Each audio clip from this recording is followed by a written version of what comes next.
3, 2. Welcome back to 755 is Real.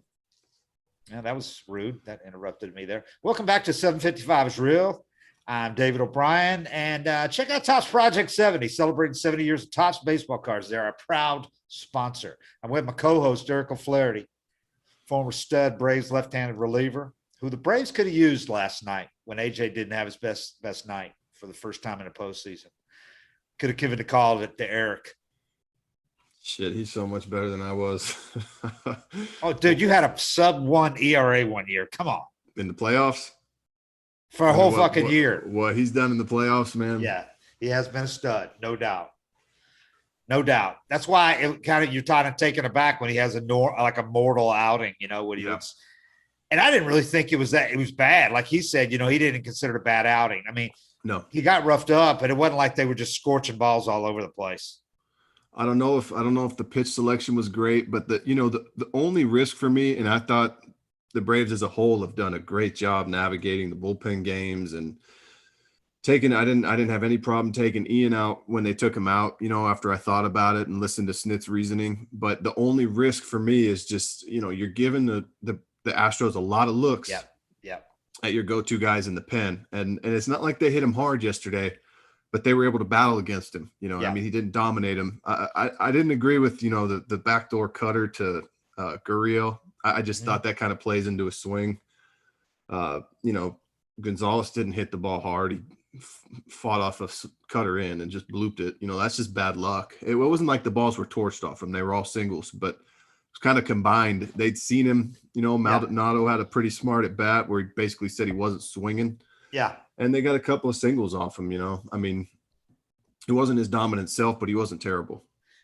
Yeah.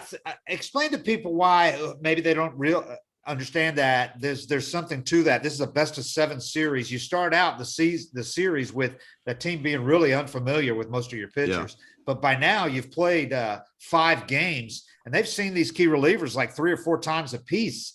And they've seen a ton of left-handers too. Yeah. So there's also a school of thought that, when Max pitches tomorrow, that they will have seen a lot of the Braves left-handers and seen Max once, that it's going to be a little easier for them to hit him. Maybe it could be than it was, the first time around facing these guys. That's the general thought. I mean, I've heard Smoltz talk about it, throughout the postseason, but the general thought is the more times they get a look at a pitcher, the advantage starts to slowly creep into the hitter's hands. And like I said, that's the only risk of going to those guys over and over and over. Right. And I'm not criticizing it because they had to. They have to. And that's the 4 guys. They happen to be all 3 of them left-handers. You got to go to them. It's just it does. The more they see him, the more they see that cut on AJ's fastball, the more they see the natural cut on his fastball and the cutter he throws, and maybe his changeup. They know what he's doing. And I thought the biggest example of that last night was Maldonado. Yeah, he went up there and he pretty much knew he couldn't hit him. So he just stood on top of the chalk, right on top of the plate. And he tried to lean in. He tried to lean into that first pitch cutter. And that's what I said. I said, he's trying to get hit there. The knee, he just kind of left it there, moved it out just a little bit. So AJ sees that. And then the next pitch, ball 2, looks like he's not swinging. I mean, he didn't check. He didn't do a single thing that makes you think he's swinging. And that's almost, at that point, it kind of turns into facing a pitcher, where it's the hardest time to throw strikes is when the hitter's not swinging, because you want to kind of engage them and come after them and challenge them and fight with them. When they're just giving you the plate, all of a sudden you start just guiding the ball and trying to lay it in there, and it takes some of that aggression away from you. And I think that's really what happened with AJ, was he started trying to guide the ball yesterday against Maldonado instead of staying aggressive. Once he realized that Maldonado was basically conceding the at-bat. And that's the reason I thought he was so smart, though, was if he knew he wasn't going to swing, he got right on top of the dish and took away that angle from AJ. If AJ happened to miss in where he likes to go, he likes to attack inside on righties. He got right on top of the dish and just tried to stick his leg into the first one. I thought that was a really smart play on his part. That's what the Astros, his teammates all said, that was the key plate appearance of the whole game. Yep.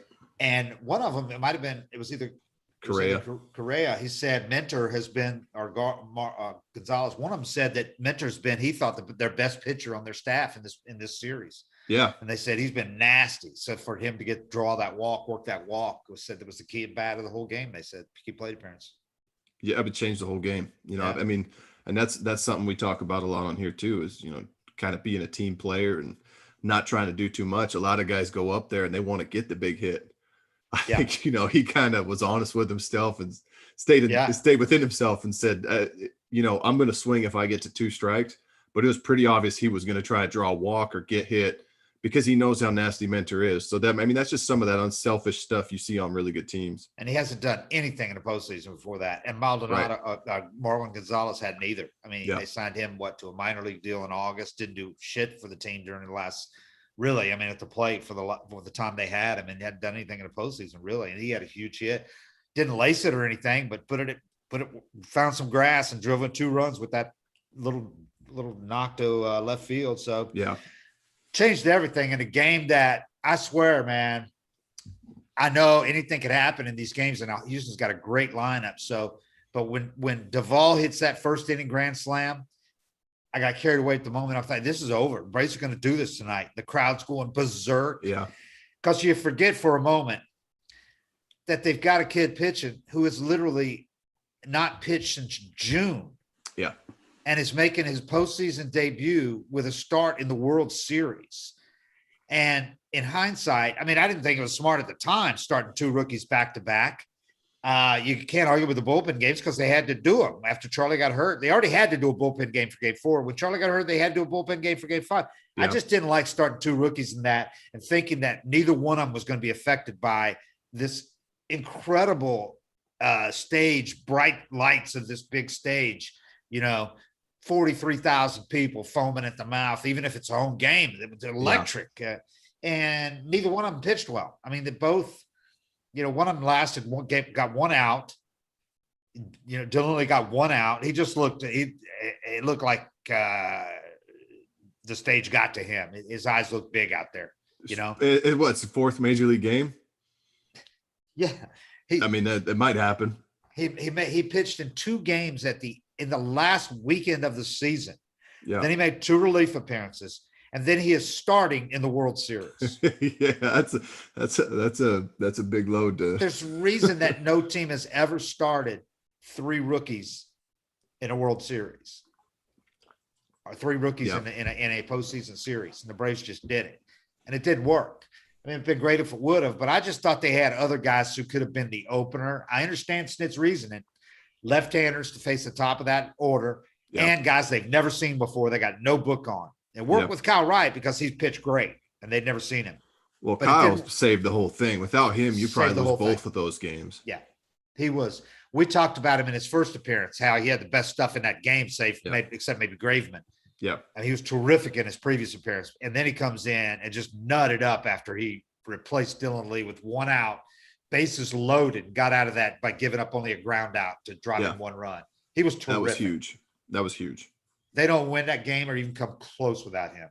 I don't think. Yeah. And that's one of those things it'll get lost, if they go on to win tomorrow or the next night, it'll get lost. But I mean, that you could be down right now if he doesn't show up and do what he did. And I'll be the first to say, I wasn't sure if he was the guy or not, because he's had a lot of ups and downs. And, and in my opinion, there's been times where he's either been affected by the stage or just hasn't had the aggression to attack hitters. But the way he threw against the Astros in Houston, punched out the side, he looked like a different beast. And he kind of, I think it was a great thing that they got him into that game and got that look at him.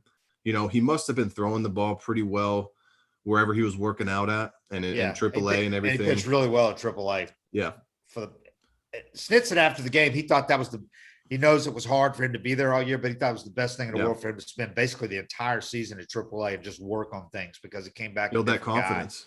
Yeah. Because he looked like a different guy. So once again, he's done enough in the postseason where you think, okay, next year comes in, he should compete for a starting rotation spot because he did the same thing last postseason. But he also fell on his face in one of his starts last year in the postseason.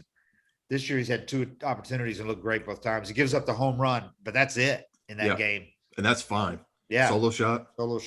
Whatever. He pitched great, man. He looks nasty. To me, he just looks so calm and like he belongs on that mound. He said, when he's confident out there, he's got a presence. He's about 6'4", stands high on the mound. He just looks like he belongs out there.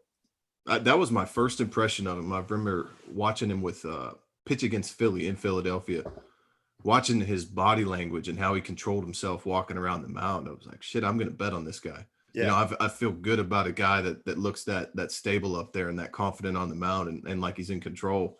And I think, you know, I mean, the game just beats you up. You know, sometimes you get caught doubting yourself. And we talked about that pressure of going up and down, which is probably why it was a really smart thing. The team just left him down there to build his confidence and fix things. And this time when he came up, he probably feels ready. But that pressure of, if I pitch bad, I'm getting sent down. And then if I got to work my way back up. And as soon as you get back up to the big leagues, you're worried you're getting sent down the next time you give it up. You know, even if you have one or two good starts, that's a lot of pressure for guys too. And it hurts their confidence as well. So it's probably a really smart move. They did that and just let him stay down there and grind. So he's down there in AAA going every 5 days. And guys like Muller are up here, you know, making headlines. And then Tucker Davidson came up before he got hurt. He made 4 starts before he hurt the forearm. So, you know, he's got plenty of time to sit down in AAA and think about it. You know, I really need to get my shit together because I got too good to not succeed. So I don't know. I think he may have turned a corner this time because he just looks good. His stuff, like you've said 1,000 times, his stuff's too good. His stuff's there. It's nasty, man. Yeah. Upper 90s and that breaking ball is just, it's sharp. It's tight. Falls off the table. Throws downhill. He's on top of everything. I mean, he looks like a stud. And I mean, that's so much of it is, you know, as an organization, is not giving up on a guy or knowing when to give up on a guy or pull the plug. And I think that they're seeing what we're talking about, and they just you got to figure out how to get him to where he was at in game 3, you know, game 4. You got to figure out how to get him there as much as possible. He's only, you know, people forget. I mean, he's still at the age of like that Max Fried was when Max finally made it in the big leagues. You know, he's still only that old. So, you know, he went to college for 3 years. It was pretty cool to see the 2 former Vanderbilt teammates in the interview room together afterwards, because Dansby was just huge in that game and has, you know, and good for Dansby that, you know, everybody else, like Rosario said, everybody else has had their moments in this postseason with a big home run, and Dansby really hadn't. And he did that with that back-to-back jacks, him and Soler. That was as exciting a moment as I've seen with the Braves in just so long, man. And that crowd was just crazy.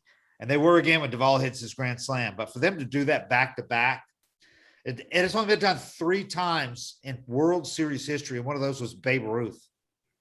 Damn. Oh, you know, I thought, I was surprised that ball snuck out. That's hilarious. Tying and go-ahead runs in a World Series game, 7th inning or later. 3 times in World Series history. That's insane. They've done a lot of stuff like that this year, though, that you just kind of, you know, wondering how they're pulling it off. You know, they got, again, the depth that Alex put together at the trade deadline or in July is paying off so much, because with Soler and Peterson, you got a choice now, and you got a great piece on the bench when one of them's not in the lineup, because Soler comes in, that's a pinch hit homer there. Peterson did it twice in the Milwaukee series. I mean, without that depth, where would you be right now? So now you're back here, and you can play them both again with the DH. And power off the bench. You know, I mean, it's one thing to have a quality hitter that you can pinch hit with, but you get a runner on first, 2 outs, and throw a pinch hit at bat at a pitcher. You know, maybe he doesn't go deep, but he draws a walk because you got to be careful with him. It's comforting to see a guy that, you know, the worst case scenario is he might slap a single. Then you stay aggressive with him, you get your ground ball, and you're out of it. But when you got Soler and Jock coming off the bench, you know what they're there to do. Yeah. You know, maybe you execute, you get them, but there's a lot more risk when you're facing them. And that's when guys make mistakes, is when they try to be too good. Yeah. You know, it's tough. It's tough with Jock, because as exciting as he is, and, you know, I know he's got everybody's the whole thing with the Pearls. He's kind of become the symbol of this team in the postseason. So everybody wants to see him in the game every getting 4 or 5 at bats. But I mean, you know, I think he's a matchups guy. I don't think he belongs in there every game, and because he's an incredible matchup guy, and he's an incredible pinch hitter. So I don't think you could just put him in there every day. I think Snit is wise to not start him every day, and Soler needs to be in there most of the time. Rosario, you're obviously not going to bench. And Duvall, showed why he stays in the lineup. He might look bad for a couple of games, but then he's capable of doing what he did on that grand slam, So it's a tough call but when the non-DH games, I'm not taking Soler out of the lineup. No. He's not. Well, there's none of those left. No, there's none of those left. Maybe ever. Maybe ever. How about Greinke might have gotten the last 2 hits by a pitcher in Major League history. Kind of hope it stays, but it seems like most people want it to go. Yeah, everybody was a lot of people were like me and like Snett too, the old, kind of traditionalists who wanted to keep the DH in the National League forever. I was always like that, steadfast. Yeah. But after watching it in action for a full year, I kind of changed my mind on it. And I think that has more to do with the fact that pitchers can't hit anymore because they don't hit anymore. Yeah. They don't hit anymore. They don't hit in college. They don't hit in the minor leagues. And they look, most of them, there's exceptions like Max Fried, obviously, like Greinke, but most of them look just flail up there. They look like Fulte up there, I mean, most of them can't even put a bunt down anymore. Yeah. So it's, I don't have a problem with it if it goes away. And I can't believe I'm saying that, but I'd feel differently if pitchers could still hit, like, the Smoltzes and the Glavins used to be able to hit, or at least automatically be able to put down a sacrifice bunt. Do something. That used to be automatic. The pitchers could do that. Yeah. But that's tougher now. And that's tougher now to do than it ever was, too, with the stuff they're facing. Yeah, it's throwing 99. It's tough to bunt 99. 98 sinkers. Yeah, here you go. Go up there and bunt it. Devil pitches. Yeah, so a game's changed. A game evolves. And that's where we're going. But anyway, here we are. If somebody had told the Braves, we said this in the Dodgers series too. If somebody had told the Braves it's going to be 3-2, you got 3 chances. You had 3 chances. Now you have 2 chances, but it's going to be 3-2. You got 2 chances to win. You go back to Houston. You only have to win one of those games, and you're going to have Max Fried and Ian Anderson lined up. You'd say, we'll gladly take that. If they'd said that to you before the series, hell yeah, we'll take that. So you got to look at it like that, the positive point of view, rather than, oh shit, here we go again with last year, 3-1. They're going to blow it again. Well, you said in that last series too, when the Dodgers got it back to 3-2. Right. And the Braves didn't come close to crumbling after that happened. No, I don't think I think Houston's a damn good team. I mean, their lineup's tough. I didn't give their better than the Dodgers lineup. I think so too. I didn't give their guys. Gurriel's he's a really good hitter. Yeah, his bat control. They've got some guys like Gurriel and Brantley mixed in that I just think go up, and I hate every time they come up. I don't care if they're off a lefty, a righty, who they're facing off. When I'm watching the game and I need those guys to get out, I don't like it when they come up because they have such good at bats and they're willing to take their singles. Yeah. Gurriel, and I really had a problem with, I love Dusty Baker. I think he's a great manager, but from Astros perspective, I don't know why he pitched Greinke or hit Greinke 8th behind Gurriel in that game. They intentionally walked Gurriel twice. Yeah. He's a batting champion. Why would you put a pitcher behind him, even a good hitting pitcher? Yeah, I don't know. That didn't make any sense. I don't know why Dusty did that, but it helped the Braves. But those lists, by the way, of the 6th instance of back-to-back home runs in the 7th inning or later World Series game, and only 3 times had they been the go-ahead and tying and go-ahead home runs. Babe Ruth and Lou Gehrig in 1928, Game 4 for the Yankees. Pedro Guerrero and Steve Yeager in 1981, Game 5 for the Dodgers. And Dansby Swanson and Jorge Soler 2021 for the Bravos. So that's like 100 years there. Yeah, Braves are going to do a lot of things that 20 years from now, you're going to see them pop up on records and go, man, that Braves team, wow. They had some dudes. Yeah. Soler hit the first leadoff homer in a while, didn't he? Yeah. Yeah, to start, yeah. Beast. Soler, beast. Got to bring him back next year, man. They got to try to sign him. Few guys. I know. I think they got to try to sign Rosario, but I just think somebody's going to give him a 3-year deal. I think he's made himself a lot of money. I think he went from probably being a guy that's going to have to sign a 1-year deal for not much money when he was hurt. 1 year, 5. Yeah. 3 to years, being a 40. guy that could get 3 years. And I'm thinking, maybe 30, 40. Yeah. He might. I mean, he looks like a hell of a player. He's making catches. And he's been that guy a lot. I mean, Yeah. he had a bad year last year, whatever it was, Right. but He's for only most 30. of his career, he was pretty useful. He still looks pretty damn athletic. I think We're he's in great shape. made himself a ton of money this postseason. Minimum, I would think 3 years, 20 million minimum. Yeah. Yeah. So from a guy that would have had a 1 year deal, not much money somewhere, but I think they got to be interested in bringing back at least 2 of those 3 guys. Duvall, I mean, you can't forget what he did during the season. I know he had a great postseason, but he's had some big hits in the postseason. But what he did during the season, they don't win the division without him. No, he was huge. No, he was huge. Still a great fielder. I think you got to try to bring him back. And then Soler, Rosario, Peterson's got a $10 million option.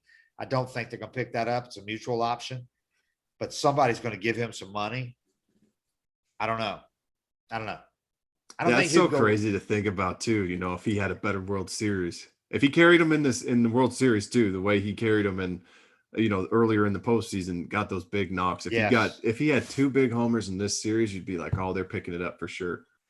Yeah, and then of course one of the spots is already taken by Acuna. Yeah.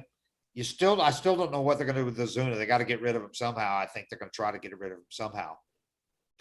Marcell Ozuna, if he's, I'm assuming because he's not going to go to jail, so he's going to be available, so they won't be able to avoid the contract.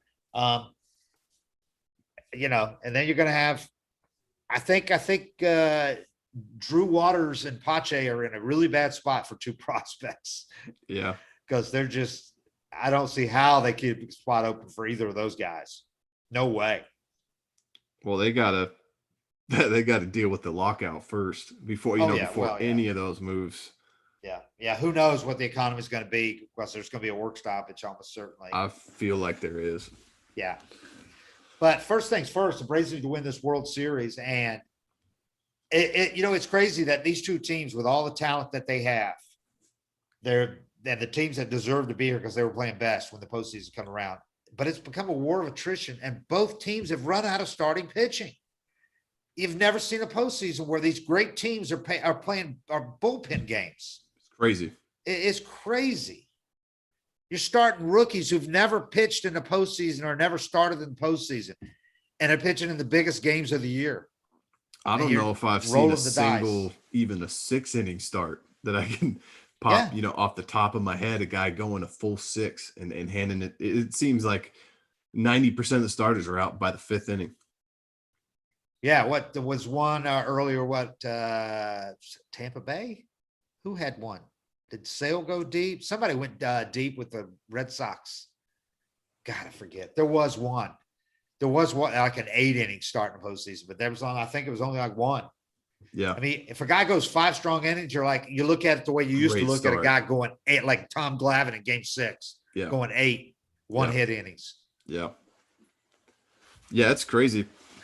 I didn't like all the criticism Snit received for taking Anderson out. Just because I once I heard his reasoning, I really liked the mindset. The logic behind it was not just that, he'd face those guys, but that they'd seen a lot of pitches from him. Yeah. They'd had deep at bats, deep counts. And when he said that, it made sense to me. And then the way that bullpen was going. Yeah. Oh yeah. It's hard not to push that button when those guys are rested. And you got a chance to win that game. I didn't have a problem with it other than I would have left him in for that next inning to go like a batter or 2, see how he did. Any guy gets on, he's out of there. Yeah. But see if he could get through that next inning in like 15 pitches, because he still would have only been at 90 pitches. And then he's out for sure. Yeah. But the people that were asking Snit the questions in the interview room about removing a guy who's throwing a no-hitter, as if that was the point. I'm like, he's not going to throw a no-hitter. To do it, he'd have to throw 130 pitches. And nobody gives a shit about a no-hitter in the postseason. But he's thrown 76 pitches in 5 innings to go 9. Was it 5? Yeah, 76 and 5? It doesn't matter. I think it was 75 or 76, but either way, I mean, he was on pace to go 7 innings at 100 pitches. There is no possible way that you're going to leave in a guy as valuable as him. 76 and 5 innings. Okay, bare minimum. If all of a sudden he started throwing 15 pitch innings, that would have been to get through 8. He would have been at He would have been at 120 some pitches, like 20 more than he's thrown all year. He's a guy that's incredibly valuable for the next 5 years in your organization, at least. You're going to put his health in risk, both for the postseason, because he's not going to be available again, obviously, but more importantly for the long term. And you could say, yeah, but he's throwing a no-hitter. So what? You're trying to win this World Series, and you're not trying to kill a guy who's, if he had thrown 110 pitches one time during the season, you can make the argument, okay, at least let him get up around 100, but he hadn't. Can you imagine if he somehow cruised through, 3, 4, 10-pitch innings, 3 10-pitch innings, he goes into the ninth and walks 2, you're up by 1. He's thrown 120 pitches. But they leave him in to chase the no-hitter and blow the game. Yeah. Oh, my God. How bad a manager would get crucified for that, for trying to chase a no-hitter. It's just not even a priority at all. And I think everybody has in the back of their minds these days too, Santana. Wasn't Santana threw the no-hitter and threw like 130 pitches, and his career was basically over? Yeah. To chase a no-hitter, how valuable is a no-hitter these days anyway? There's like, how many of them were there this year? 7? Well, 35 until they got rid of the sticky stuff. And I know that it's a different game in the postseason, but there's a reason why there's no hitters in the postseason, because teams are trying to win. Yeah. These pitchers are exerting themselves like never before in the postseason with every pitch. And there's no way you let that kid stay out there. And he knew it. And he didn't even say, he was, when Snit took him out, he's like, are you sure? Are you sure? But he wasn't thinking he's going to throw a no hitter. He's thinking I can keep going for another inning, but and 2 minutes later, he's yucking it up with his teammates. He was happy as a clam to have pitched like he did. He understood. I mean, so that was silly, though. The people that were asking as though he should have been given a chance to throw a no-hitter as long as he kept it intact. Not a priority. 76 pitches through 5 innings. I mean, you can't have guys throw 90 pitches all season, and then all of a sudden when there's a no-hitter. Okay, you can go 125 today, though. That's insane.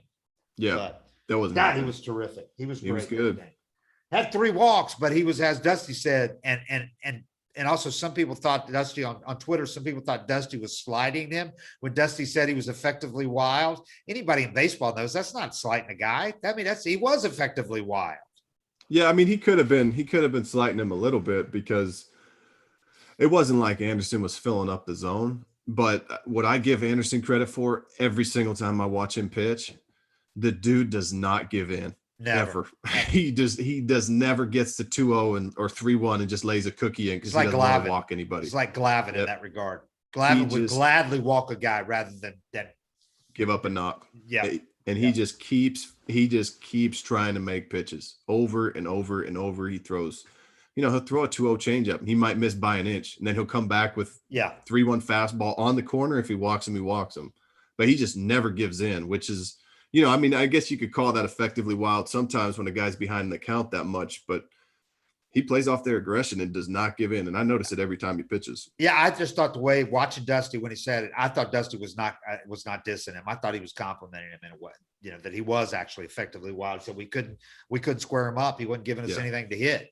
I've thought about this before. So many people have compared Fried to Glavine because of the left-hander. It's just that everybody wants to compare left-handers to left-handers. He's not like Glavine, though. Ian Anderson is like Glavine. Yeah.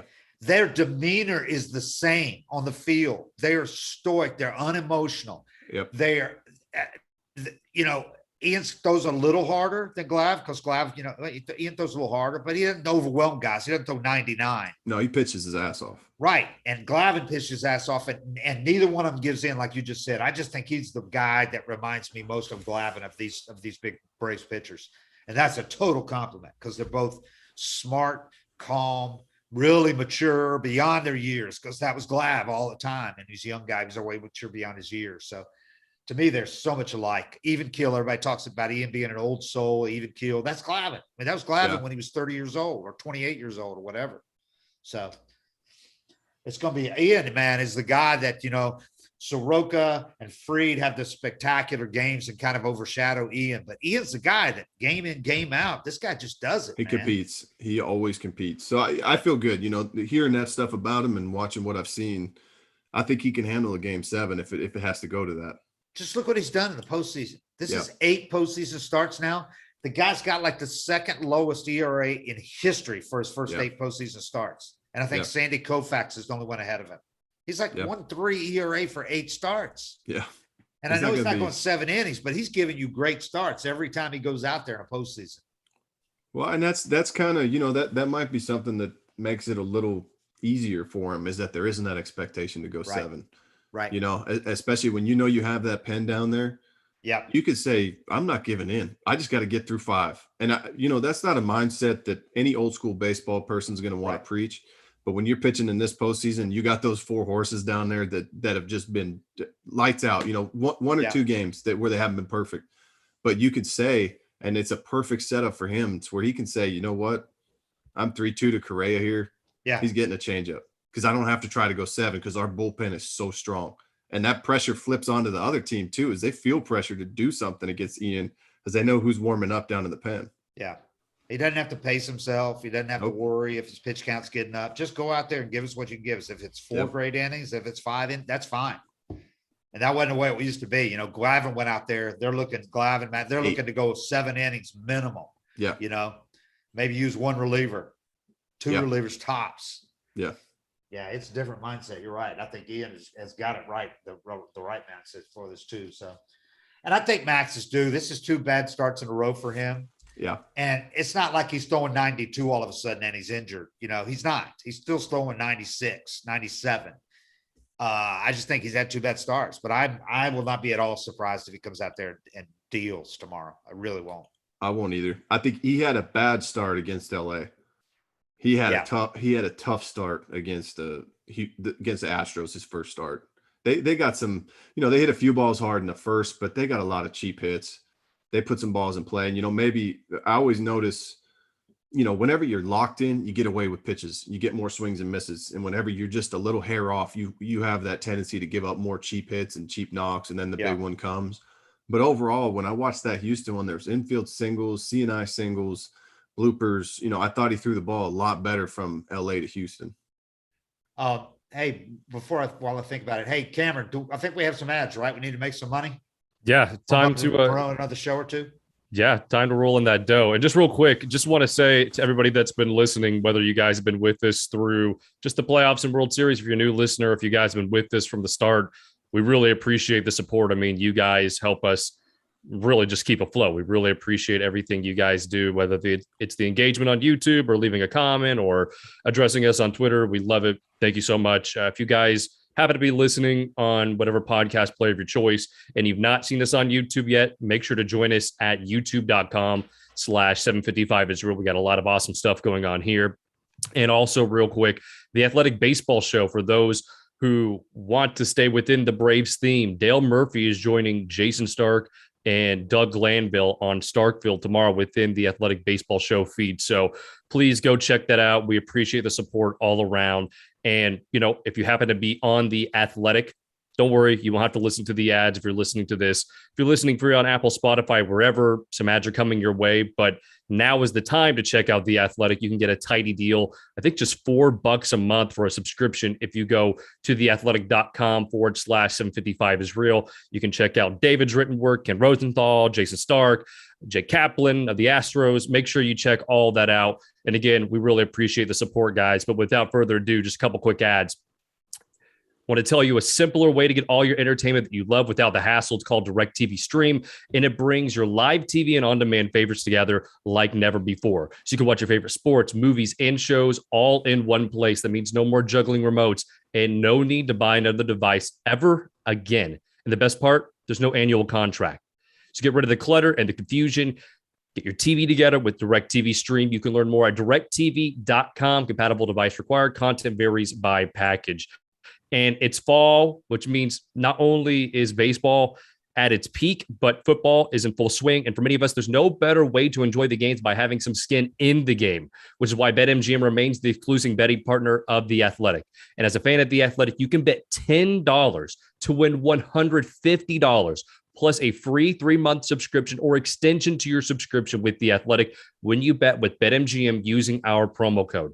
Just sign up at betmgm.com and you set promo code TheAthleticPod. That's all one word at checkout to take advantage of this special offer from the king of sportsbooks. That's bet $10 to win $150 plus 3 months free from The Athletic at betmgm.com when you use the promo code TheAthleticPod at checkout. New customer offer. Visit betmgm.com for terms and conditions. No better time to check out BetMGM. Game 6, Braves minus 190 in the run spread. And if you want to take them straight up, they're plus 100. So, I mean, if you want to double your money, it's a good time to do so. Beautiful. All right. Hey, we had a question here from Orion Gunstream. He says, if you want, or he says, if with Dansby and Osby's struggles, should Snit move up Rosario and Duvall? Well, Rosario's been hitting leadoff for most of the World Series. So, I mean, except for the game Soler did, but so that doesn't, as far as Duvall, yeah, I mean, you could move Duvall up from the 7 hole, but, you know, with him and Dansby sitting down at the bottom of the order, I think, you know, that gives them, like the other night when Dansby and Soler hit the back-to-back homers, it gives them that depth in the bottom of the lineup. I don't really have a problem with where they're at right now. I mean, Rosario, like I said, he's been hitting at the top of the order, so I'm not sure what you mean with as far as that's concerned. Ozzy's been the one guy that you're waiting for him to get going. He's not really looked like himself, and he's been swinging from his heels a lot. It looks like getting up there when they could just use a base hit with guys on base. Yeah. He's swinging for the fences. It's worked for him most of the time. You know, during the season, it's kind of hard to criticize him. But, yeah, there's been some at-bats that have been – you wish he'd kind of just get up there and try to put the ball in play. Yeah, that's a tough one too because I like his speed. I mean, he's chaos on the bases when he gets on. Yeah, he can get an infield single. He can slap the ball. I mean, I think you know it's tough because there's been a few at bats where he's kind of come up and just swung first pitch and popped up or something. But having his speed up there is still a pretty big deal. I would just this is what got you here, and I would just hope that he gets it going. You know, especially in Houston, he could sneak a ball out to left or right in Houston. No doubt. It was curious. He did the righty on righty thing, which he's only done like 10 times in his career, including a couple of times this year against Greinke. No. Yeah, he did it against Greinke, but he's done it a couple of times this year against the dude from the Nationals, Harper. Yeah. Kind of guys who throw soft tossers, knuckleballers. That's the kind of thing that a lot of guys, switch hitters, stick to their natural side so their swing doesn't get screwed up from the other side. Yeah. And I guess he decided Greinke's lost enough on his fastball that he wanted, Greinke's up there throwing 89, 91, but he was effective the other day when he was in there, man. As he pitched his ass off. Yeah. That changeup he was throwing was filthy. Yeah. Yeah.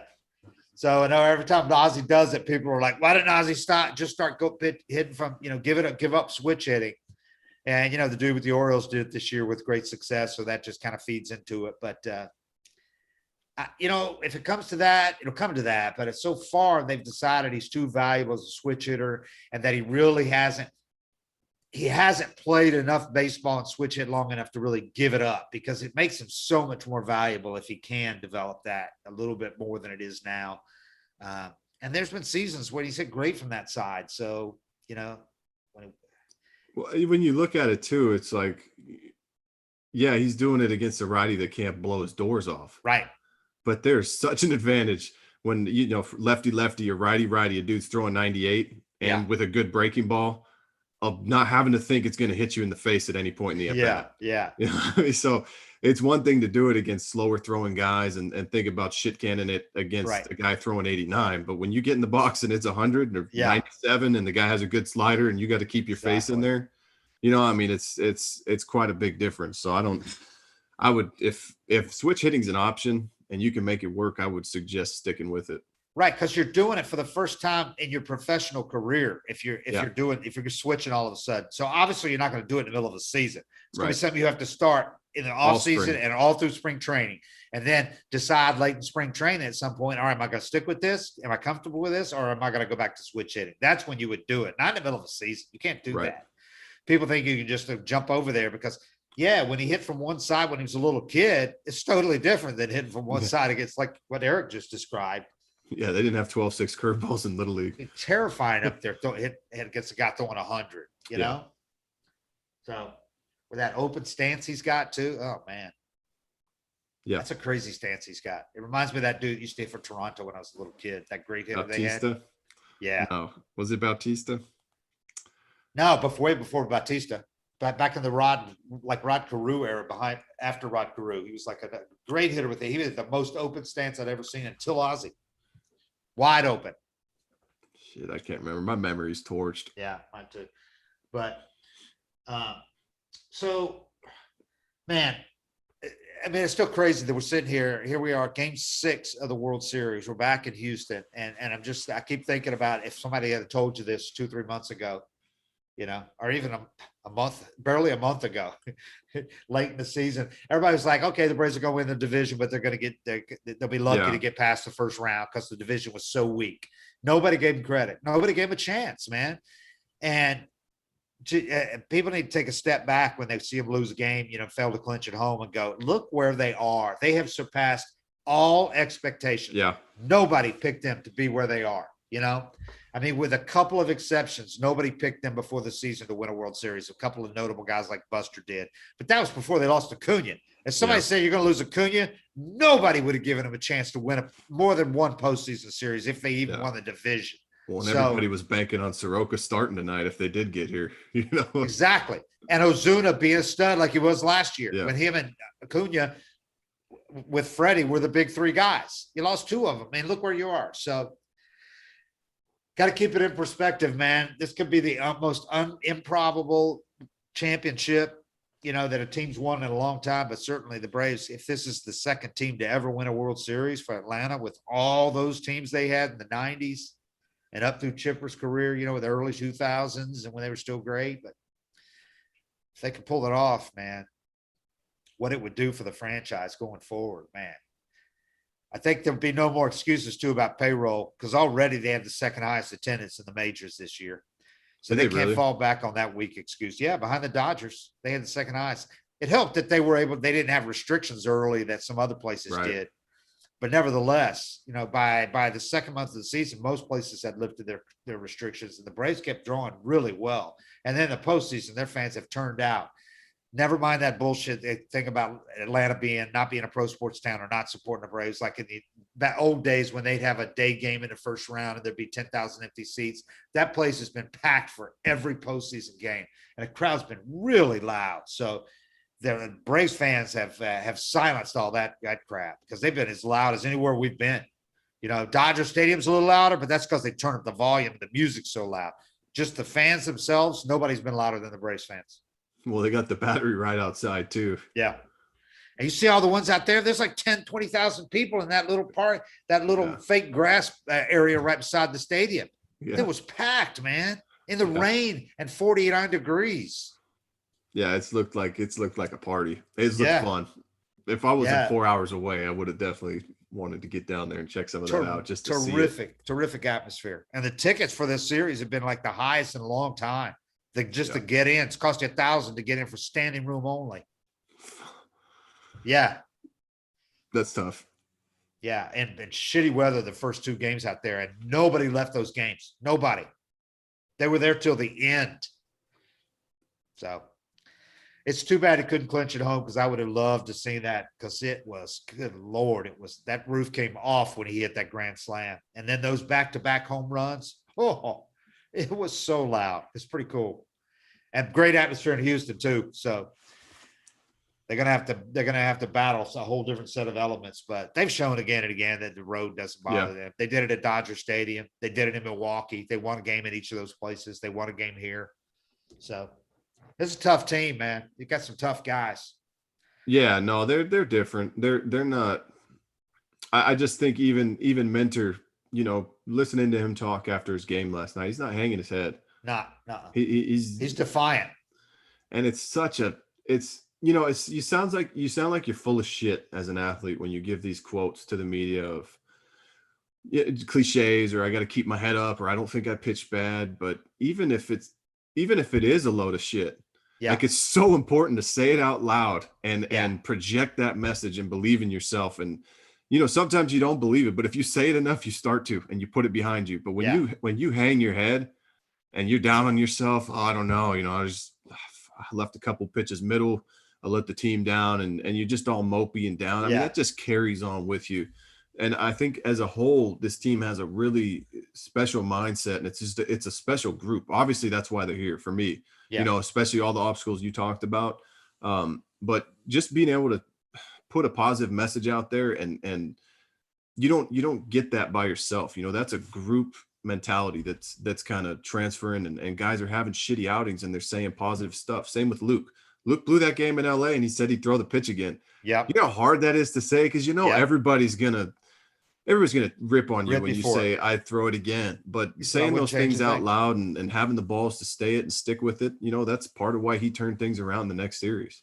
And that's this bullpen. If you go back and look throughout the year, when Will Smith blew a save and he came in, Luke Jackson when he struggled, mentor, every one of them, and you know that's the mentality they have down there, and they've discussed among themselves is don't show them what they want to see. We are badasses, and go and tell them, because every one of them has given those quotes in the game, in the moments after those games, like the one Mentor. When I was the one that asked Mentor, okay, you've had such a great postseason, you've been like the key to this team, and you have one bad outing. And Mentor answered me with, I wouldn't even consider it a bad outing. I mean, that was him answering my question. So I've loved their attitude, is they will not get their heads down and say, yeah, I sucked. I don't know what happened.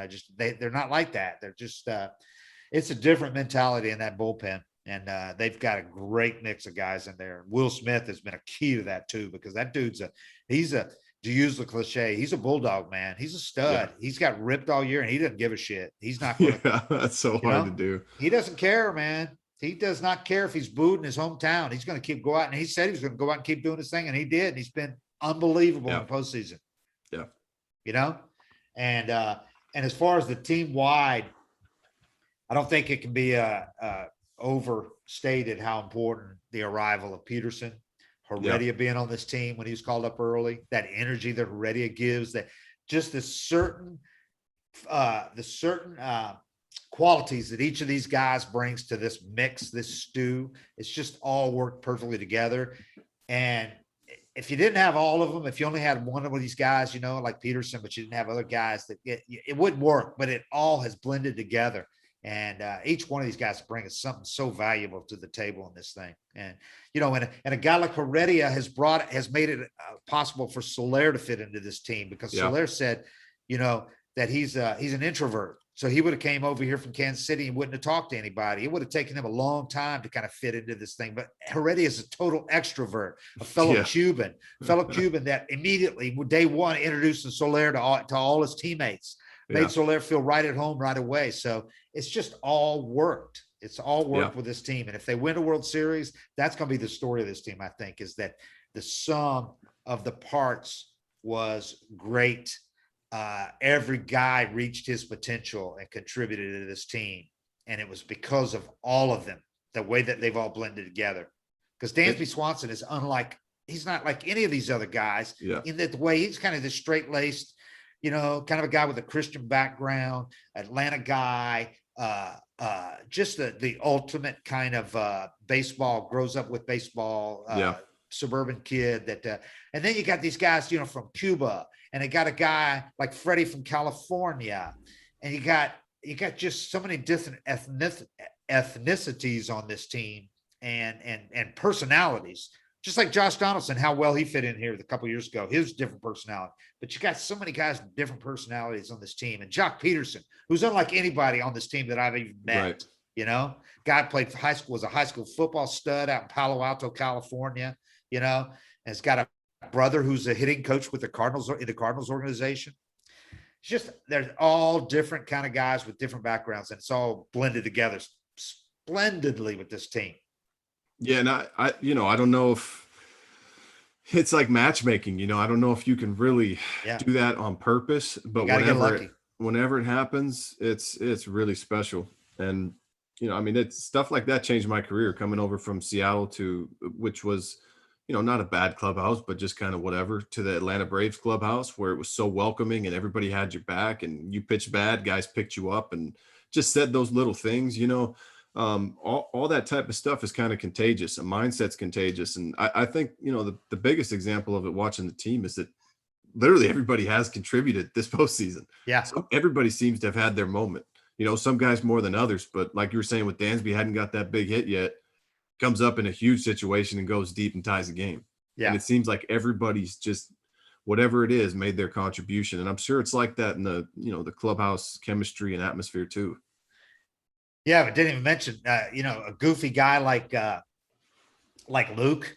Yeah. I mean, Luke has been in his element on this team, but he's unlike, Yeah. he comes out to Star Wars theme, I mean, he's just a different guy. Then Will Smith, he's this country boy from outside Atlanta, this Georgia boy that, his personality is different than these guys. They all have different personalities, but it all works so well with this team.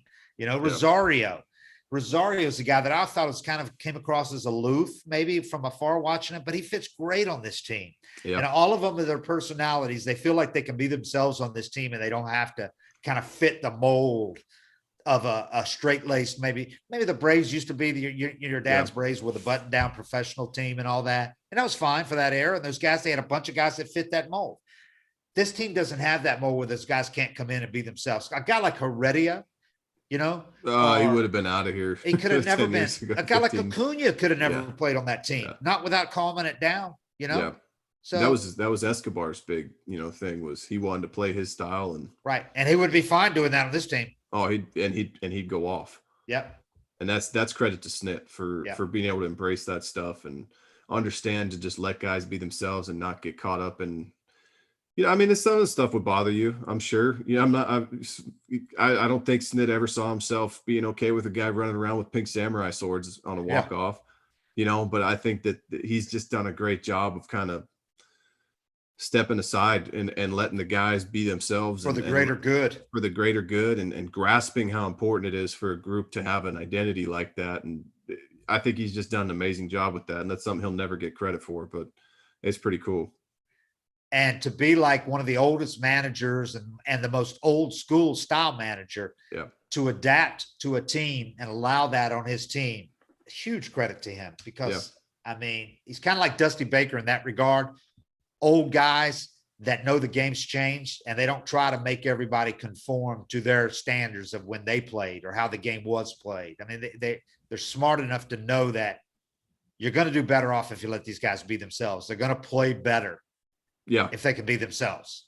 Yeah. I mean, you can get caught up in that and hate it, or you can embrace it. But I mean, the game really has changed and you have to adapt to it. I'm going to read you a quote from Soler. He was asked the other day about I thought said so much because that Cubs team that won the World Series at the time, remember how everybody talked about how their great chemistry and Hayward called the team meeting and everybody, got Jorge Soler was on that team that won the World Series. He was asked a question the other day after the game. Said it's been a while since the Braves won a World Series, 26 years. You broke a much longer drought with the Cubs 5 years ago. What was this experience been like compared to the Cubs World Series? Did you feel any of that same kind of longing for a championship among the fans here? Here's Soler. It was different, obviously, in Chicago. I think at one point we were down to a 3-1 deficit. That group was a resilient group, and we never gave up, and we were able to overcome and win the World Series. I think here with this group, there's a different dynamic. I think maybe there's a little bit of a better chemistry with some of the guys in the clubhouse. And we all have that same energy where we go out to enjoy ourselves and give our best efforts in the field. And I think that would be kind of the difference. How about that? Yeah. Because that was a Cubs team that we all admired from afar, their chemistry, and nobody has said anything ever but positive about their chemistry. So for him to say this even better here. Well, I think a lot of times, though, you have it where it's a great chemistry within a certain group. And you look at the team, there wasn't a strong Latin setup on that team. Right. And so I think a lot of times, you can have this great chemistry, but you could have a guy like Soler just kind of feeling left out. And even if he doesn't let it on and he's just kind of blending in, because that team did have great chemistry. Yeah. And you watch the leadership on it. I think they were another situation where you watch them kind of overcome and get over a big hump and do some stuff special. But when there could be a Latin dude on the team that doesn't feel like he's part of that. And he's looking, he's watching everybody have fun, and that's why I always talked about it's so important to have a Prado, or like what you're saying with Heredia, a guy that kind of bridges the gap and makes it a whole team unit. And if you look at the contributions this team's gotten from their Latin players, absolutely, it's freaking huge. Yeah. So I wouldn't say it's a criticism of that Cubs team, but it's just something extra special that this Braves team has is the ability to incorporate those guys into it too. Yeah, I don't think I've ever been around, and we're not in the clubhouse every day like we normally are pre-pandemic or post-pandemic, hopefully. But you could see it from just in batting practice and then in the interactions in the dugout, and the difference in this team. I don't know that I've ever seen a team where there's not one guy that you look at and he kind of seems like he's over in a corner during the game. He's not part of the celebration. Maybe he's looking down. Yeah. Everybody on this team looks thrilled when somebody else, when Jorge Soler hit his home run after Dansby hit his. Dansby was more excited about Soler's home run. He was going berserk. Than his own home run. Well, because they're focusing on winning. His was even bigger. Yeah, and that's genuine, though. You know, these guys seem just absolutely thrilled for each other. So it's cool to see, man. It's really cool to see when you got, like what you said, Heredia during batting practice. He's like here's a guy that barely plays. But he's out there and he's like the center of attention during batting practice because he's so energized and he's goofing. He's doing this whole thing where he's walking around with his chest out and he's waving it. You know, he's always got something going on. And I just think they all feel like it doesn't matter if they play a lot or pitch a lot. They can still be themselves, even if they're loud, brash, they can still do it. And that's pretty cool that he can feel like that. Because I know a lot of teams, a guy, if he's not doing much, he's not going to feel like he should be the loud guy. The guys, the stars should be the center of everything. 100%. Yeah, and then you missed out on one of the funniest dudes on the team who has to sit there and be quiet. Exactly. And sometimes those guys link everybody up because they just provide good laughs all season long. You know, so I think that's another obstacle that teams can get over is you don't have to be playing 162 to be a team leader and lead by example, you know, chemistry wise and attitude wise and energy wise. I actually asked some guys about him because I've been on teams where there's a guy that's not doing shit. Yeah. And he's loud as fuck. And you're like, this guy's pitching, you know, Christian Martinez was like that. Christian Martinez, one of the loudest guys in the clubhouse, and he's pitching mop up duty. And you could see some guys kind of look at him like, this guy needs to know his place. Yeah. Shut up. But C-Mart hanging out in the bullpen, we laughed our asses off the first 5 innings of every game. Like he was so big and keeping it loose. And I'll text him. He'll text me right back, you know. So see, he sends me some broken ass texts and I try to send stuff in Spanish back to him. And, you know, we have some funny conversations, but that's kind of, you know, really smart teams let guys that have those great personalities just be themselves because you need as many laughs as you can get during the season to get through it. Yeah. So it's lost on some people who just look at his numbers and go, why is he on the postseason roster? Okay, let him be the mascot and sit in the dugout. Well, you can't sit in the dugout if you're not on the roster during the game. But that's beside the point is his impact on this team, his contributions are so far beyond what his numbers say they are. And there are exceptions. And sometimes you just have to accept that they know why he's on the team. He's on there for a reason. And it gives you more than some guy that might be able to hit, you know, for 20 points, a higher average. Because this guy is like the guy you're just talking about, C-Mart. This guy keeps it loose every day, and that's huge during a postseason. So huge. Keeps it loose all the time. And Sandoval was that guy too. When Sandoval but they didn't need to have two of those guys. No. So when Sandoval, you know, stopped getting pinch hit homers, you know, they were able to trade him and get, you know, Rosario, a huge impact guy, because they still had Heredia, who once he came up, you know, early in that first month, there you go. They don't need two of those guys to do that thing. You know, they don't need two mascots. But Heredia's a mascot who can play great defense in the ninth inning for you too. And happily, no problem. Yeah, he's not going to complain. He's not getting any more innings or at bats or anything like that. Pinch run and play some defense in ninth inning. He's more than happy with that. Yeah, he's, you know, and that's what I was saying. You know, I kind of sent some text messages out to feel him out. You know, what guys thought of him, and I got every response was one of my favorite teammates ever. You know, you never know because some guys are so loud in the clubhouse. You lose 3 in a row and they're still doing their shit. It gets tired. Right. Like, I need this guy to tone it down because I just gave up a 4 spot. Right. And we just got swept by the Marlins. This, you know, the act's not funny when you're like that. Right. You know, so guys have to have feel of when they're gonna put their show on. But, you know, I was just curious, and every response I got was awesome about him. Yeah, it's a gift to be able to pull that off and not be annoying as hell, you know, or to be able to be a kind of a prick like Josh Donaldson. It can be at times, but be able to pull it off and still be a good teammate. Yeah. So anyway, fun team to watch, fun team to cover, and we'll see how it ends these next couple of nights. We're down to 2 days. It ain't going any further. And the Braves hope it's one night. I need it to end so I can stop eating junk food and drink it and not getting any sleep, man. These games These are late stressful. starts, man. Yeah. Jesus. I'm leaving the ballpark at 3 a.m. at home every night, you know? I've gained like 10 pounds this postseason. And October has gone. We're gone. Yeah, it's We're at over. November 1st. Yeah, it's over. Halloween was a myth to me this year.